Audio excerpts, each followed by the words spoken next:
spoke with me a few weeks back about getting a meeting together, sharing with the community the efforts that we're getting ready to do, dealing with our problems in the city, with homelessness. Homelessness has many faces.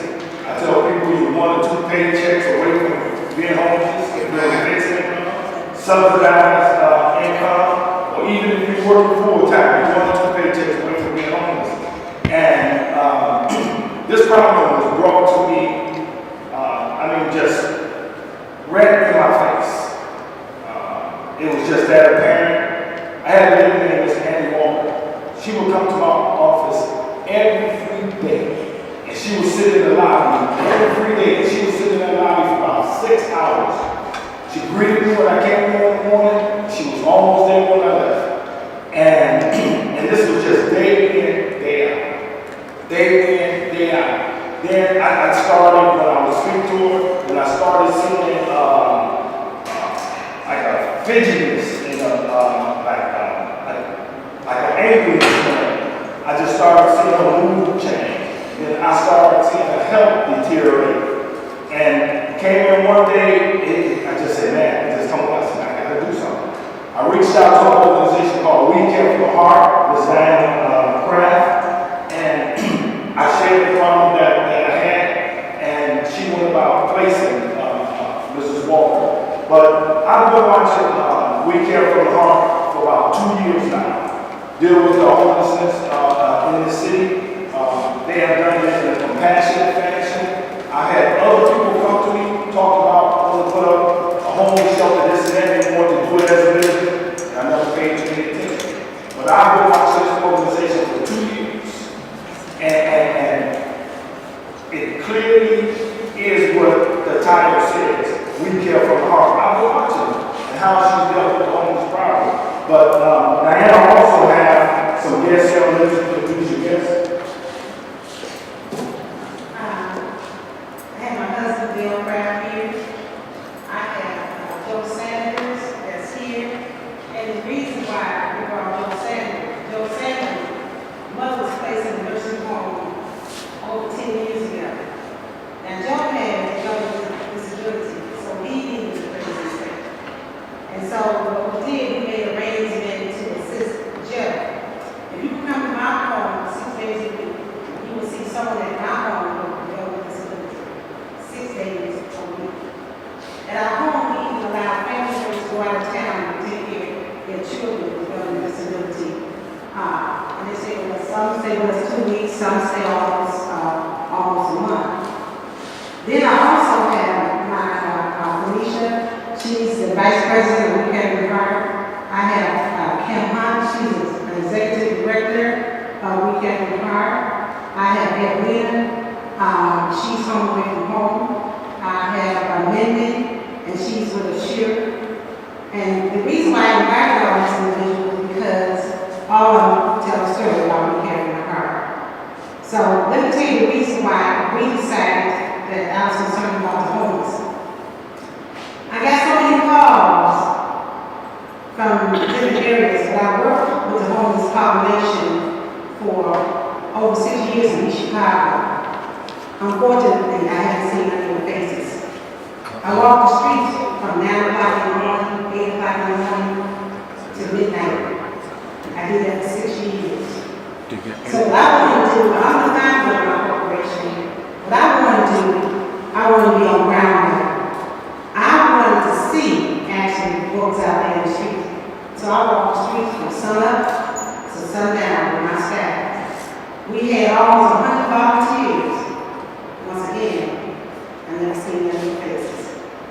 Annie Walker lived right down the street. She walked the neighborhood. She walked the neighborhood for years. She walked for years. When we finally got to Annie Walker house, now Annie Walker lived on 39th in Alexandria. If you live in the neighborhood, if you have a church home in the neighborhood, you should saw Annie Walker walk the streets. She walked from sunup to sundown.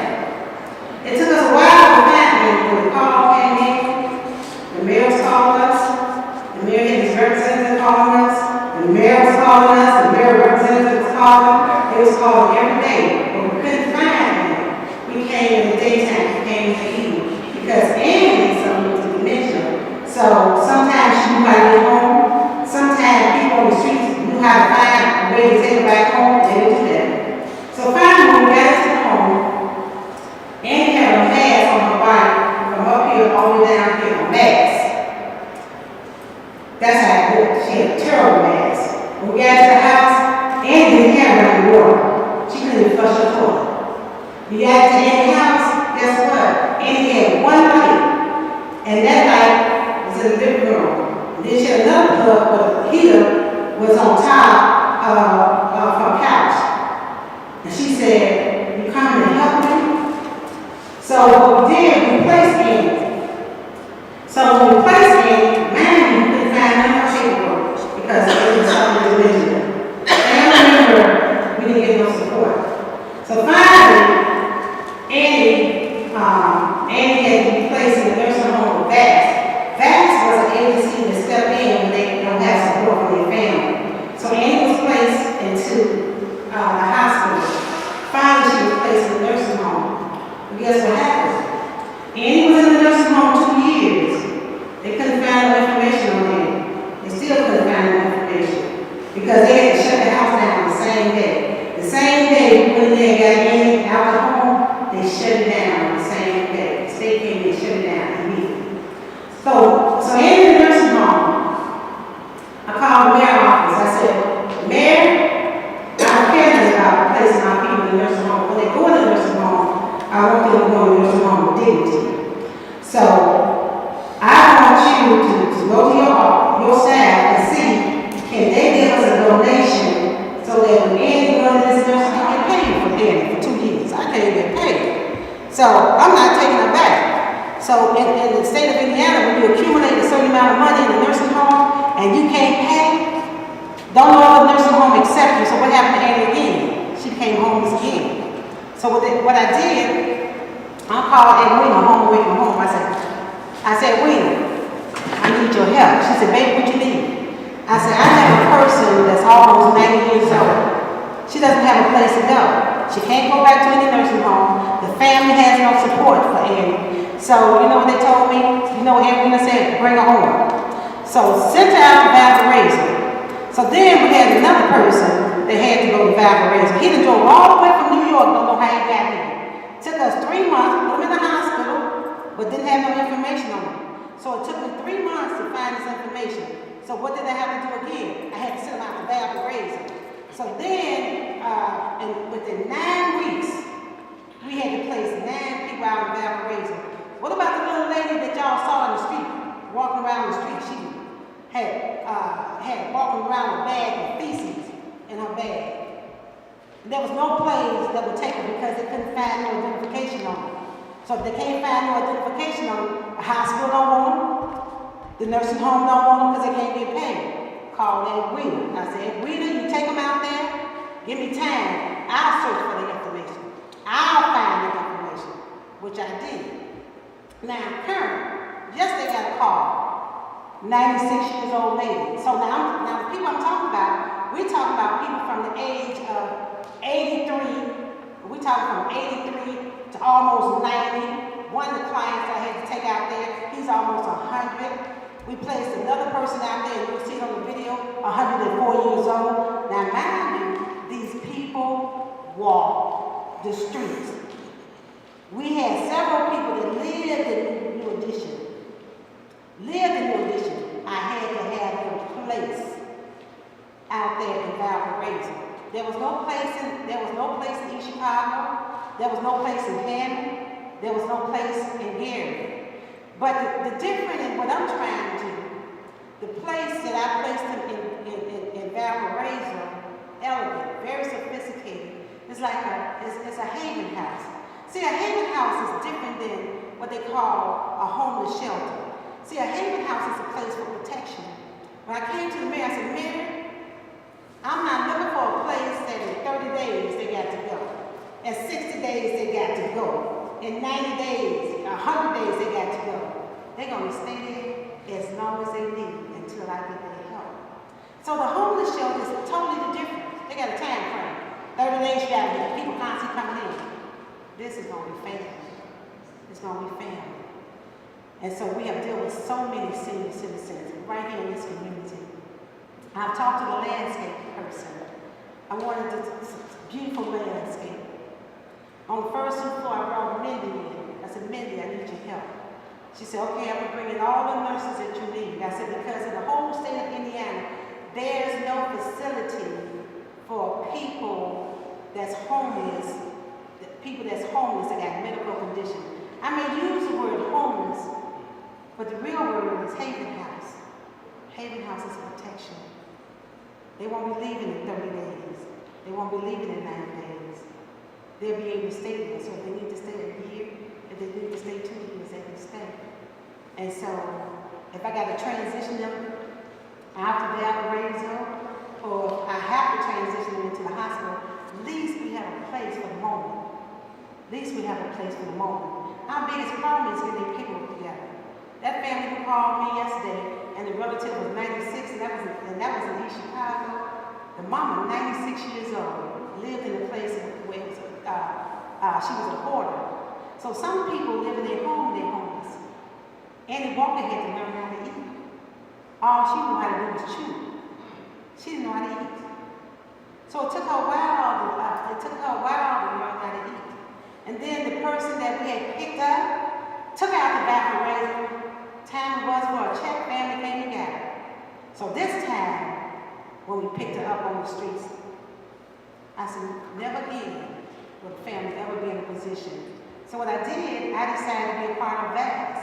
VAS means a program that gives you authority to become a guardian of many people.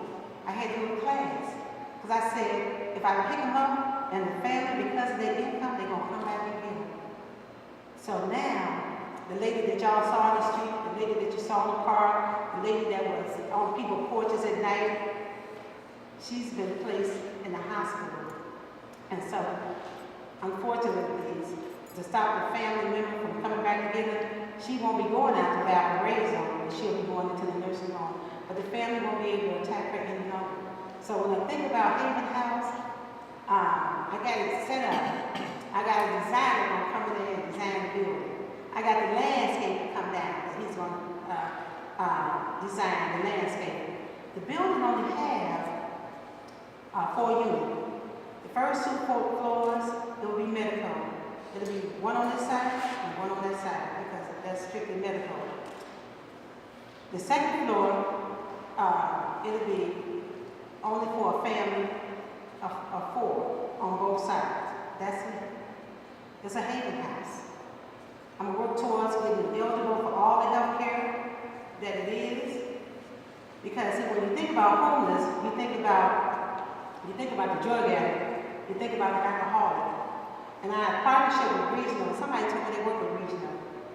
So I partnership with Regional, and the next day that it hit the newspaper, Regional came into my office.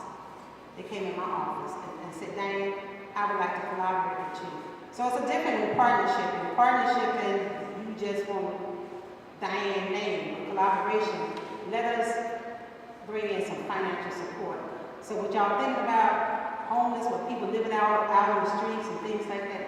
No, we're talking about the Haven House. Beautiful landscape, that is going to be supervised, medical.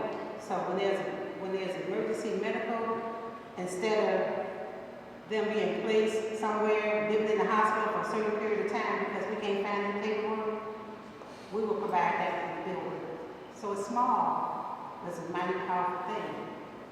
And I think about, because I'm a person who studied the Bible diligently. And I remember there's a scripture that really touched my heart. It says, who is your neighbor? And Jesus asked that question. He said, who is your neighbor? Because the Pharisees, the religious leaders, they saw this man. He was bent down. He was, didn't have anything. But then there was a stranger that didn't even know him. What did he do? He picked him up, took him to the caretaker, made sure that there was food, made sure he took care of him. So, who will be these people neighbor?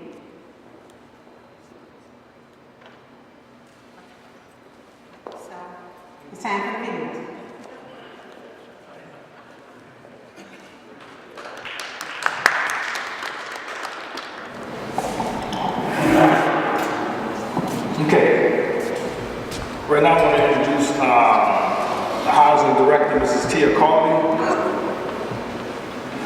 volunteer the other day.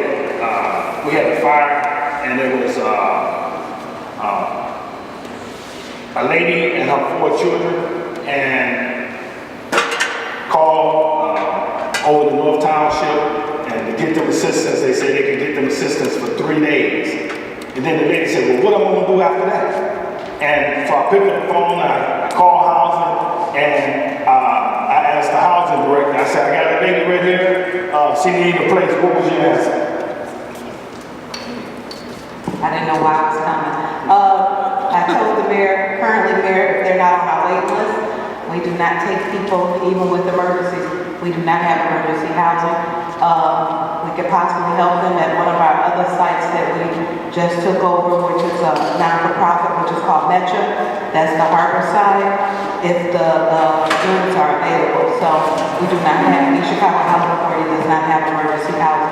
Once we open up the waiting list, you're more than welcome to apply. And at that point still, there's a waiting period because everybody who is on the wait list seems to have an emergency, whether they can't afford the rent, they're overcrowded. I mean, you have a lot of people now that have quite a few children who, if they have anything over 5, sometimes the landlords do not want to take you in, so it becomes a problem. Some people can't afford the utilities. If they have their utilities cut off for a long period, Lipscomb wants their money. Just various reasons. So when I explained to the mayor, he said, well, let's see if we can accommodate them with the harbor side and see what we can do. When we say that we don't have emergency housing, once you get on the waiting list, you do get preference points, but that only allows you to move up a percentage. And you still have to be East Chicago resident, local, blah, blah, blah. So it's more than just being able to say that you're on the wait list for East Chicago Housing Authority. Okay?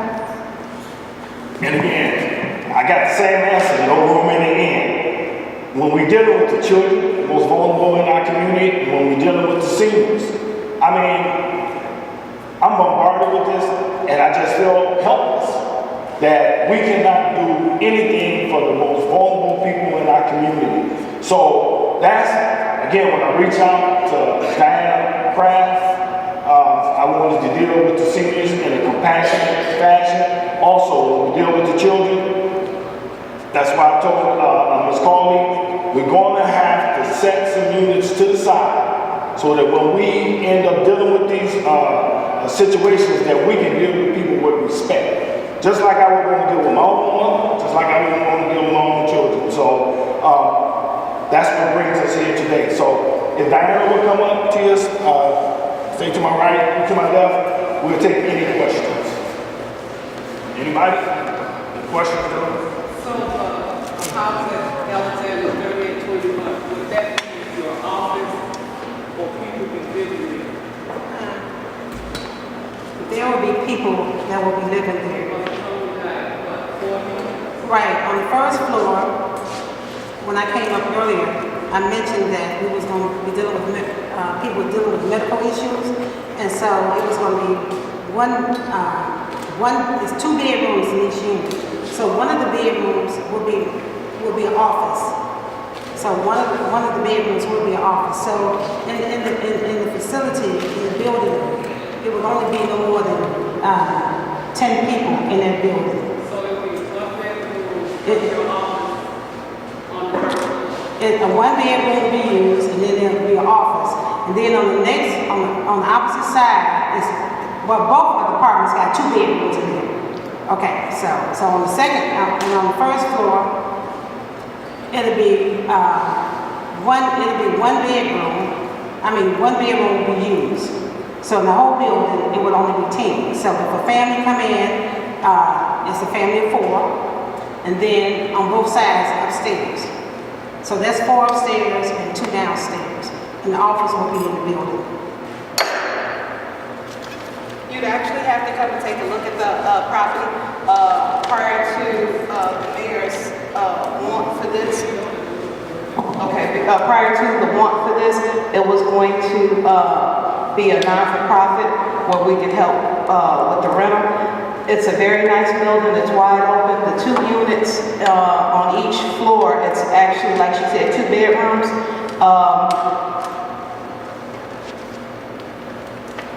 you're almost to a point that you can't overhouse, because now with the city ordinances, I've never met her, I just met her actually right now. I've never even seen her, so I'm glad to meet you. She's helped East Chicago Housing Authority quite a few times with some of our residents. But if you'd like, maybe you can take a tour in the building so you can actually see, redevelopment would probably, or housing would be more than happy to open up the building so you all can see exactly what the people and how they're gonna live, because I couldn't wait to get my hands on it. I was actually thrilled for the building to have been vacant for as long as it's been vacant. It needs work, but it's going to be a blessing for the people who's going to reside there, because right now, you're looking at East Chicago Housing Authority, with the administration that we have right now, the mayor is asking us to replace some of our properties. Our properties are over 40 years of age. It's a win-win for the person that's going to be there. We have seniors at this point right now that we're up to the point where they don't have family, but they have family. They have family on the first of the month. After that, it becomes the agency's responsibility. One of our managers, who is actually at the Nicosia building, she's been dealing with Diane Crafts, and Diane Crafts has been helping her when we have people that are hoarding. And it's not for housing to just put you out, but we also have a 210 unit that we're just not able, if you're not able to keep up your property, we can't just keep you there. So for this to be able to help housing, to be able to help call her and ask her for assistance to move some of the people over, because like she said, if you don't have birth certificates, social security cards, and IDs, housing authority doesn't want you. We get fined. HUD, we get, well, put it like this, then we have to start an eviction. As quick as we took you, we have to start an eviction for you not having those identifications. The minimum rent in housing is $50. So for this agency to come along and try to help the East Chicago housing as well as the city, it's a beneficial thing, because we'll be able to network and possibly do other properties. I mean, the city right now has been foreclosed. They have quite a few properties that's been foreclosed on. The people need. You'd be surprised how far $50 and how hard it is to get $50. But on the first of the month, everybody's there looking for your income. Your family wants to show up then. They come around, but they don't take you to Walgreens. When your medicine is running out, they don't take you to the grocery store. We have staff that takes the action to leave the employees themselves to go down and get their meds. So if you're going to have this kind of situation that they're going to make sure your meds come to you, some people don't even know that they can have delivery trucks or the vehicles to deliver your medicine. The seniors, I mean, we're starting to live longer, and we just need that extra help. Also, if we do not transition that building into this transitional housing, it's going to be a rental unit. Housing is going to turn it into a rental unit. So it's going to be occupied either way. So in essence, you're saying this is going to have, let's say, families that are displaced, or the elderly that has no place to go, other than your typical people that's homeless that I've seen. Not the elderly people. When you have people that's released from prison, you have all types of people that frequent a homeless shelter, and they're only there for the night. No, this is not. Next day they're gone. So you're telling me that this is what you're having. They will be housed there so you can find some other place for them, or that. Yeah, and this is going to be on a referral basis, and this is going to be East Chicago only. It's going to be for people in East Chicago only, number one. And then, like I said, for the seniors and for, like I said, I gave you an example of the fire victim. These are the type of situations that we're talking about. Or, go ahead. Because from reading it from the paper,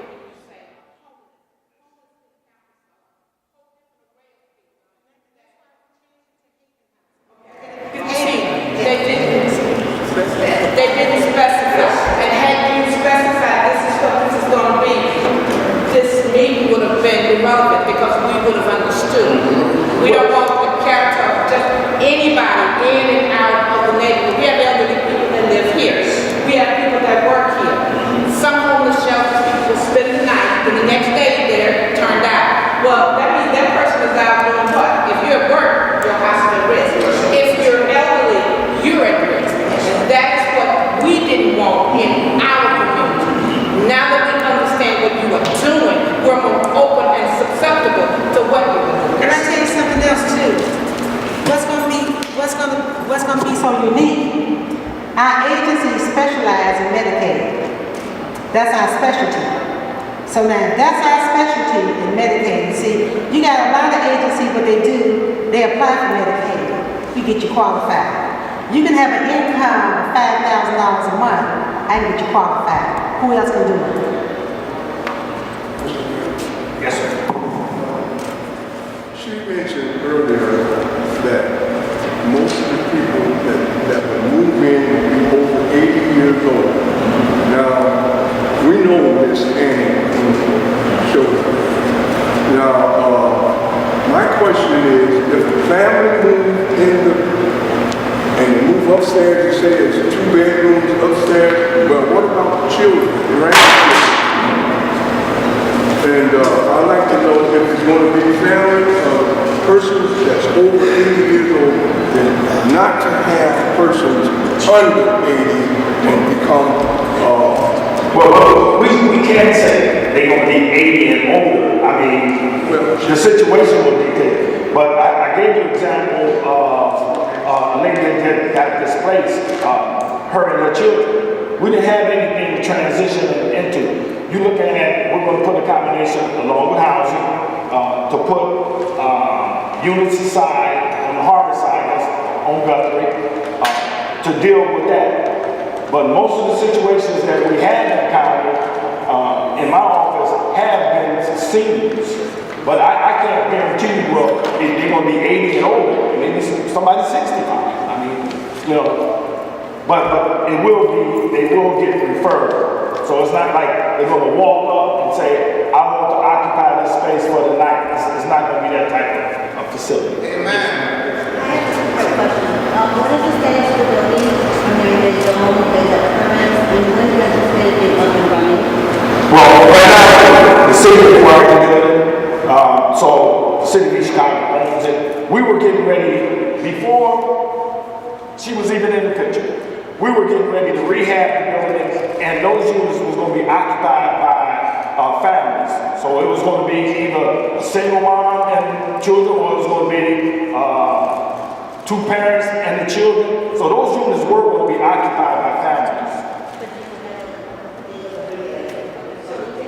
No, well, what happened is, what happened was, we had the income and everything to fix the building. We were set to fix it. I put that on, I hit the pause button. When I had talked to her and she was telling me about, she was looking for a place, I said, we just acquired a place. Let me let you look at this place and see if this place would fit. The example of, especially when I saw the footage and I saw that it was in a neighborhood setting. Their place is in a neighborhood setting in Valparaiso, a very affluent community. And when I saw that, I said, this might fit what she's looking for. Took over there, had her go look. Then I told her, I said, the city of Chicago has no problem working with you, but you're going to have to first show me how you're going to have to bring this building up to code. And I told her, we're not just giving you something to give you something. Show me where you have the money to bring it up to code. So she went and she had contractors go in and assess everything that needed to be done. She brought it back to me, a detailed list of what all they was going to fix, not only in the inside, and then she also showed me what they were going to do with landscaping on the outside. So that was the first test, to see if she could even make it where it would be aesthetically pleasing to the neighborhood. So that was the first challenge that I had given her. And then at some point, Housing Authority opens up the wait list for public housing twice a year. So if that person is still there, then they'll be more than welcome to apply for the Chicago Housing Authority. then you'll get the credit points of being East Chicago resident, local, and displaced. So it will help boost their points up to be able to go on our wait list and possibly be housed.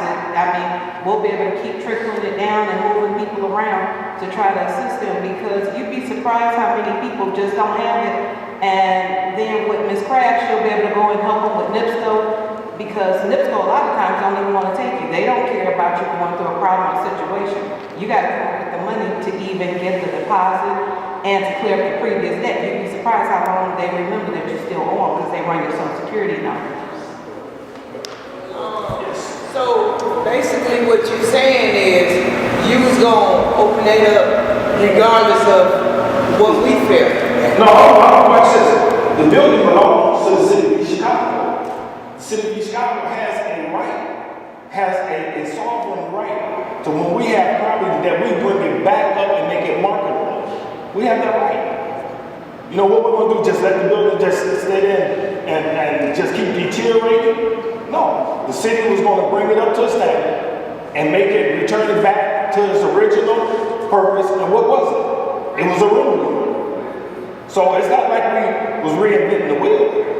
Like she said earlier, y'all didn't make it clear like that in the beginning. No, we were going to have a meeting with the neighbors. We were going to do it. Let me tell you what happened. We had a 6th district town hall meeting, and I'm sitting there fielding questions from the audience, and one lady in the audience said, what do the city of East Chicago do for the homeless? And I had just talked to her about the idea she had, and I told the lady, I answered the question, I said, we're looking into that as we speak. Right now, as we speak, we're looking to develop, and I'm the one, it came out of my mouth saying, homeless shelter, okay?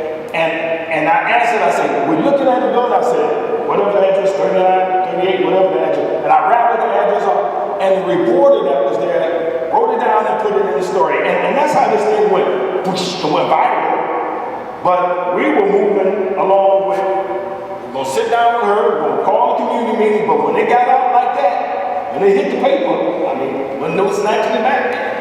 And then at that point, they said it was the Chicago Housing Authority, which it was not. And also, it was going to be our property, and I looked at the mayor, so how did you take our property? She didn't even know how I was gonna take the property. So originally it was gonna be a rental. It was gonna be a rental unit. That's right. That's right. We were already set on course for them to fix it up and bring it back and make it a rental unit. Yes. No, I overruled it. The need, because in between that time, I had dealt with 2, 3 other people, elderly, being displaced to where I had to call her. So I realized that this problem is not going away. And it needs to be dealt with, and it needs to be dealt with in an honorable fashion. So, yes, that came to me just like life. It came at me fast. Yeah, right in my face. Now, Mr. Mayor, the 2 senior citizens buildings, we know they have, were for senior citizens, and then all of a sudden, we've heard over the years that more family came in, moved in with younger family members. Now, we saw that problem with both senior citizen buildings. Now, my question still is, if you're going to have seniors in this building, let's let it stay with the seniors. And if you're going to make it a family, let it be a family of 2 or 3 older than 60. But I have to say age, because if you put a younger person in with an older mother or father, we know what would happen. We've seen it done in the city. Well, that's not going to be the case here. Right. That's not going to be the case here. You're not going to have that senior then somebody else living with that senior. Hopefully that doesn't happen. I'm not saying it will. I'm just saying. See, the difference is, the laws with Haven House is totally different. I understand what you Okay. A Haven House, they can't even have visitors come there. They can't even have visitors. You have to have your visitors meet you somewhere else. You cannot even have visitors come there. Part of the question still is, now we know Miss Annie Walker, but we know her as Annie Walker. Now, we know her if she was to move into that building, would it be age group of her age? That's what I want to know. First of all, Because the building will be monitored by Antioch Baptist Church. okay, first of all, Annie Walker, some of the people that we had to have placed, some of those people suffer with dementia. This is not a nursing home facility. So Annie Walker would not be a candidate. Annie Walker will come into the facility, a person like Annie would come into the facility, we would look at all her paperwork, we would find all her paperwork, we would get in contact with her family. We can't find her family, we would get in contact with VAS. And VAS would determine if that person should be placed in a nursing home or if that person can be placed at home away from home. So this place is totally different. The 2 floors upstairs, those floors upstairs is a family over here and there's 4 over here. Down here, one person, we're dealing with medical. Because when you think about seniors, you may think about here's a senior that's nursing home material. If they are nursing home material, we're going to work to get their paperwork together and they will be transitioned to the nursing home or the home away from home. They will not have a permanent residence. They will not be there permanent because it takes 24-hour skilled care for some people like that. A Haven House is not designed for 24-hour skilled care. If anybody got any senior citizens that any of their relatives that's got dementia, you know they need 24-hour care. This is not a facility that we're going to be run by 24-hour care. How long would it be there? It depends on how long it takes me to get their paperwork. So I'm not going to put a time frame on it. And the reason why is because psychologically, you don't have a place to stay. You're already messed up because you don't have a place to stay. And if anybody ever been homeless before, I've been homeless. And I know the biggest thing that bothered me the worst was I had a time frame. I'm not putting a time frame. But I tell you what we're going to do. We're going to work diligently. And that's what we're going to do. We're going to make sure that they are placed. So like yesterday, there was a person 96 years old. Now that person that was 96 years old, I would have went and got the paperwork, brought them to the Haven House. I called the sheriff, had them to come and do that evaluation, turn around, send them to Ed Queener. Or if there was no family, I'd have sent them out to Ed Queener. I told Ed Queener, I'm waiting on the paperwork. Meanwhile, I got time to do that assessment. And if I do that assessment, then I got to provide them with that care. But normally it's 2 or 3 days, and they out in that room. Now, when you say a family unit upstairs, what are you saying? 2 persons in the family, husband and wife? It's up to 4. 4 See, people. you got federal regulations that say you can't have no more than 2 people in a bedroom. And it would have to be, if you got 2 and sharing 1 bedroom, it would have to be the same sex.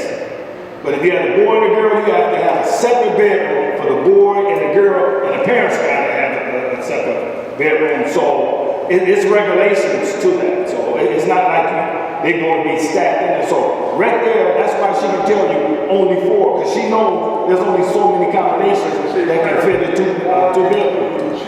And that's also based on age. Okay, when the mayor's speaking on that, if they're anywhere from an infant to so many years of age, opposite sex can be in the same bedroom, but once they get to a certain age and they start developing, we can't have same sex in the same bedroom. Yeah, so it's federal regulations that will determine the amount. So 2 bedrooms, 4 people will be the max that you can have in there. That's why she can count and say she knows that one is full. Yes. 2 things. First, I'd like to thank you all for coming today. And in addition to that, I may have missed it because I had to take a call and also have to go to a meeting momentarily. But when would you be up and running? Well, that will be determined by me because I first want to bring in the financials because I want to make sure that the building is going to be signed and be brought up to code. So that was the first challenge I gave her. She just, about a week ago, brought it to me. I looked it over. Then I told her that we would set the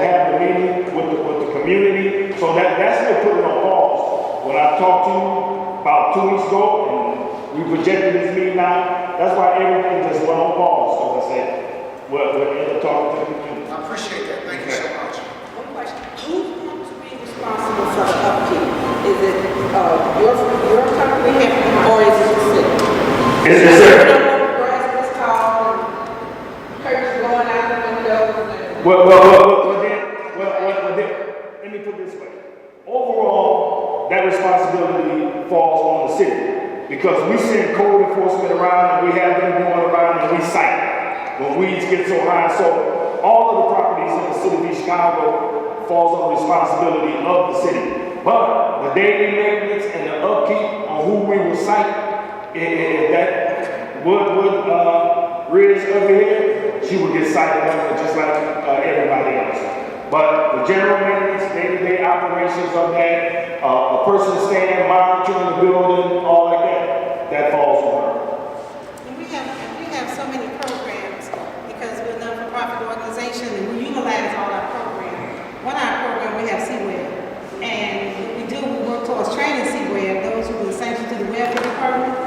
We train them, and a lot of times, they do a lot of community work for our seniors. They go in, clean up their homes, they cut their grass, and things like that. In East Chicago, over at the Penn Center, we even have what you call Flyers Closet. Flyers Closet is a time that we have over 100 people come to Flyers Closet and get clothing.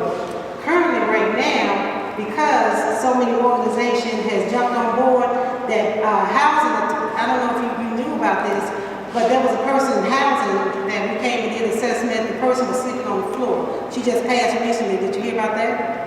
Okay, we didn't want to place furniture in our house. Yes, ma'am. I want to understand one thing. You're saying that these people come in, you will find, They you will do the research. get a referral. It's a referral. Like, let's say, for instance, when like the Annie, I saw the problem, I picked up the phone and I called Annie. I said, Annie, I have a problem right here. She came, she assessed Annie, and then that's how. So this is not a person walking up, knocking on the door saying, I need help. You see? What I was trying to say is, she's talking about when people come to her, she'll do the research and she'll find out what they need and where they need to go to different places like that. So all the people won't be staying there. You'll be referring them to different places. And we've been doing it for years. Oh, So we've been doing it for years. So this is nothing new. So we've been placing people for years.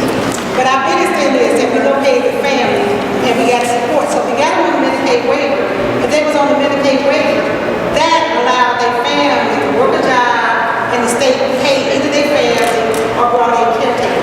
So we've been doing it for years. So this is nothing new. And also, you got to remember that when you get that person, you stabilize that person, almost everybody walk around qualifies for something. And a lot of times they don't even know they qualify for it. And that's a niche. To sit there, get them the help they need, and then transition them out. So that's what she meant when they're not going to be there in forever stay. But at the same time, you can't put a time limit on how long it will take her to find what they're qualified for. So you only take them if they're referred to? Only referrals? The only way I take them, and they refer, like, if there's a crisis, normally you would call the Double Protective Service, right? Guess who gets the call first? I get the call first. The police call me first, and then they call the Double Protective Service. The hospital called me first, and then they call the Double Protective Service. So I get referrals from the police department. I have had police officer brought people to, I had a police officer bring them to my office and handle. So we get referrals all day long. Like I said yesterday, it was a referral 96 and 60-some years old. They said we got to shut the house down. I said, okay, give me a couple hours. I'll come back. In a couple hours, I call code enforcement back and we shut it down. I got it.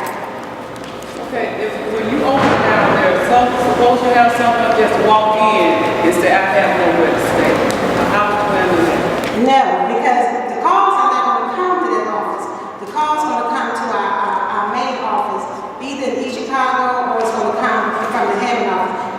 don't walk in. This is Haven, it's private. Could you bring the animal? Could you bring the walker here? Did she have other neighborhood? Since this is her neighborhood. You know something? Any walker can't come back and live here because she needs 24-hour care and she needs nurse. But you know what I started to do today? I wanted her to shake rock and roll for you all day. And I started to bring her. Now, when we do the grand opening, I will make sure that I bring any walker here. Yeah. I heard you mention Bass. Who is Bass? What has happened is that VAS is a program that now you can become a guardian, assistant guardian for people, you know, with developmental disability, senior citizen, because so many family members neglected their family member, and so they have a program that ran out of St. Catherine that are always looking for volunteers. And so the volunteers, what they do, they step up and become an advocate. And it's ran out of St. Margaret Hospital. And so with VAS, they oversee all the hospitals. So like I put a client in the hospital a few days ago. What happened, I called VAS. I said, VAS, we don't have family support. I need your assistance. Okay, so VAS know that I'm going to work towards collecting all the paperwork that's needed, which I did. And so when VAS step in, now they got to replace either or if they got to place in the nursing home, I got documentation to get on Medicaid. I got documentation to get on food stamps. I got documentation to get them adult day program and even adult foster care. Yes, sir. I still have a problem with Haven House. I know it's good, but I have a problem with family. Now, if you was to bring a mother and father with 2 children, who's to say that cousin, uncle, brother, sister may come that's in between? They can't have visitors. Stay for like a holiday. They cannot have visitors. The only people that reside in the farm are the only ones that can be in the farm. They can't have a friend come back and visit them. If they want to visit somebody, they have to leave out and go visit. Yeah, that's how it is. But you have to remember, if we don't do this, then you're going to have, those are going to be rental units. And then the very situation that you feel right there is going to be the exact situation that it's going to be. The building will be converted into a useful building. That's what cities do. We revive abandoned buildings, and when we can't salvage them, we tear down, and you've been seeing we've been doing demolition over here. So that's the only 2 choices that the city has. If this is ran like the Haven House in Hammond, at one time when me and my husband separated, I can stay in Haven House. If this is ran on the same basis that Haven House is ran, you're right, they can't have visitors, and it's monitored 24/7 like police department. So you wouldn't have any problems there. If whenever you had a visitor, they could only park there for 5 minutes and you had to go out. They couldn't come in. That's right. And as far as you have some kids coming in and needed some place to stay, they couldn't come there and stay with you. It was just you. And if it's ran on that basis, then you won't have a problem. And that's exactly how it's going to be ran, because we don't want any drama around the place. Because that's usually what you get. I'm going to show you recently with the senior building. Before I became a mayor, they lowered the age down to 50 that they could get in the senior citizens building. And you talk about drama. Yeah. You talk about people that 50 will really think they're 20. And they brought all them inherent problems into the senior building. I petitioned HUD, told HUD I wanted to go back to 62. Me and HUD wrestled. HUD was so afraid to take it back up to 62, but they conceded. They said, well, we're making 55 and we'll work on taking it back up to 62. Because then they knew that, what were they going to do with that population that they had started introducing there? McDonald's don't even recognize you as being 50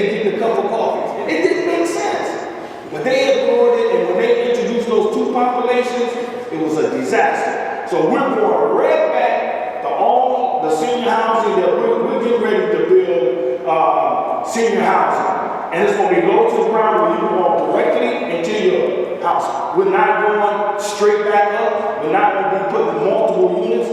It's gonna be like little houses that have the seniors so they can have a yard around them and they can do gardening if they want. This is what we're getting ready to make that push. But all of our senior housing is going to be for 62. Well, it can't stop me from doing that.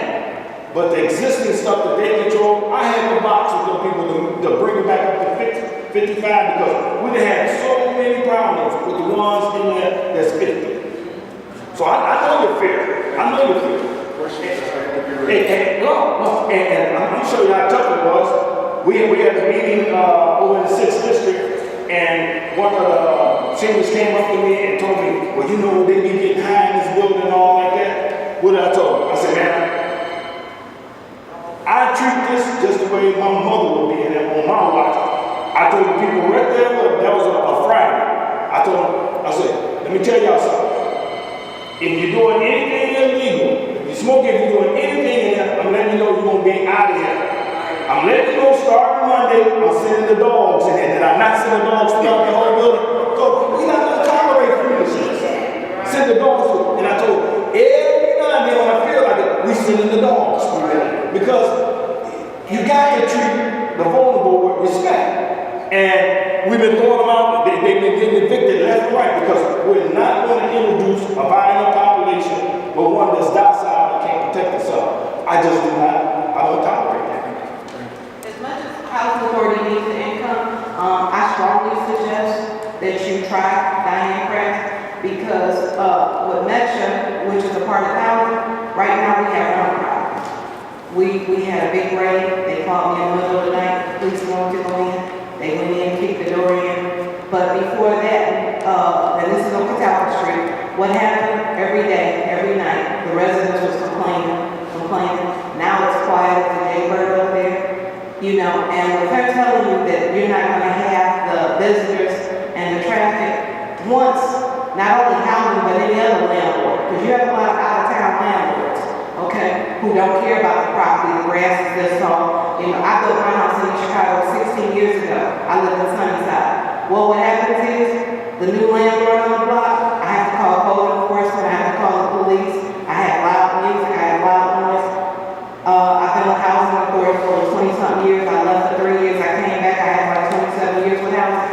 I'm ready to retire in a couple of years, but I can't because of age. I've seen it all. The senior buildings that you're complaining about, I'm up in the middle of the night going over there, and they'll tell you because her son happened to work for housing authority.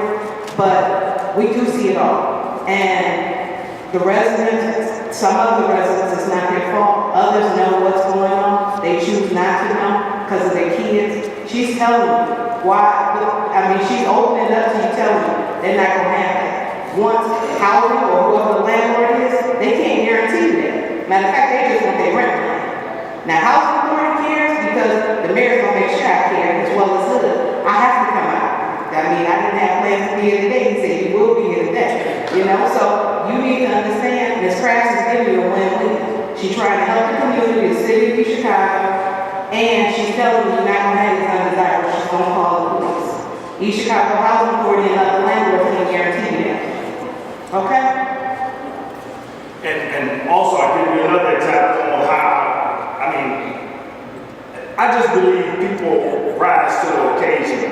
I grew up at 3813 Block Avenue. From there, we was the first ones that went to the Guthrie buildings. Okay? 3529 Guthrie. So I've resided in the public housing. I remember how it was when we first moved in. But I told you, we're going to raise the bar here. We're going to raise the bar. If you can rent, if you live in public housing, we're going to turn everything back to single family housing. All these abandoned ones we got through a mention, we've been fixing those up. We've been placing them in a single family atmosphere. And we ain't playing. If they don't keep up, they out of there. In West Calumet, we had cameras put. When I first came here, they had graffiti all out there. You go curtains flying all out the window, trash all down the road. Drive through there now. Drive through it now. We put the cameras in there. Guy was graffiti and caught him. Where they at now? Out. We have 40 vacancies actually in West Calumet. Housing authority is going through a big transition, but but what you need to see is the big picture. We're not putting the residents out. We have 4 generations. We have people that are the original resident from Howard. But the ones that's causing trouble, gangs, You gotta go. drugs, we are putting them out. You gotta go. And so, I just believe that if you set a higher standard, people will rise to that standard if they know that you say what you mean and you mean what you say. And I told you, it don't have to be a stigma to public housing. When you go out there and say, the grass is going to be cut. The grass is going to be cut. They're not going to have the curtains blowing out of them. We're going to raise the bar head. I told you, we're going to raise the bar head. And slowly but surely, you're going to see that when you blend, if you do it right, you can put public housing and private housing together and don't even miss a beat.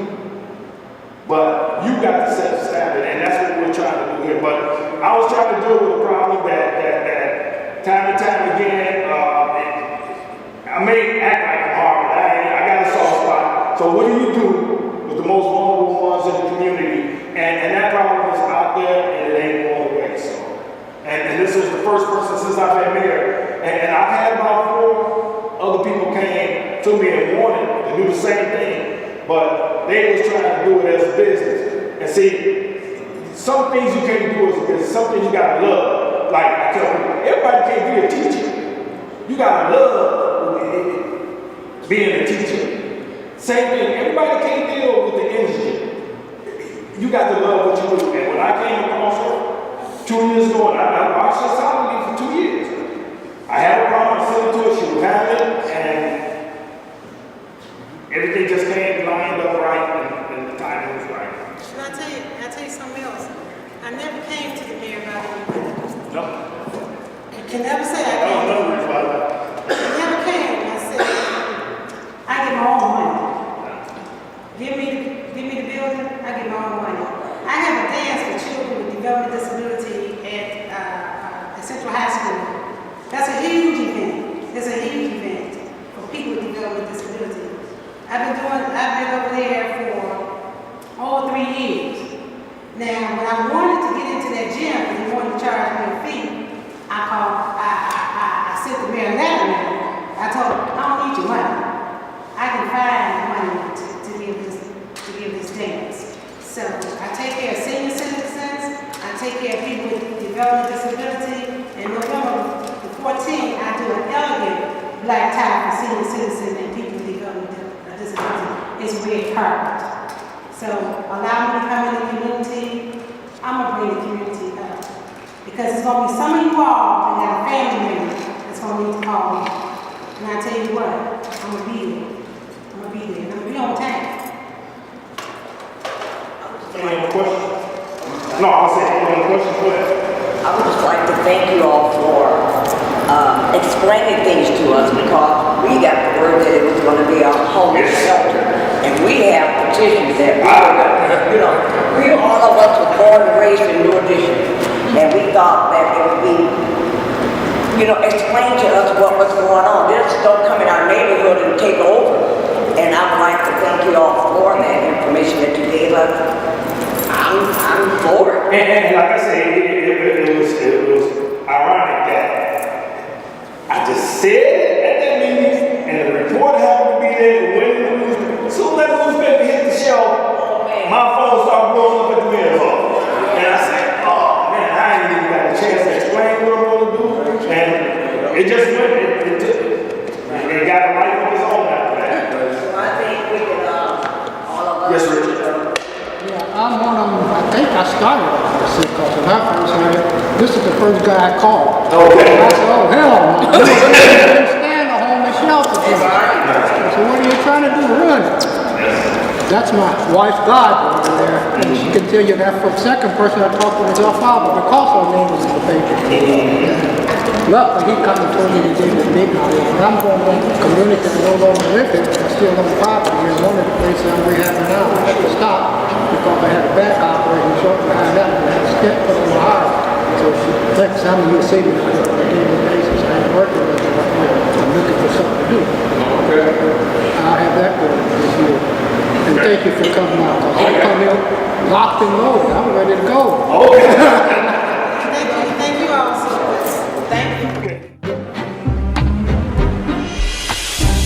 Thank you.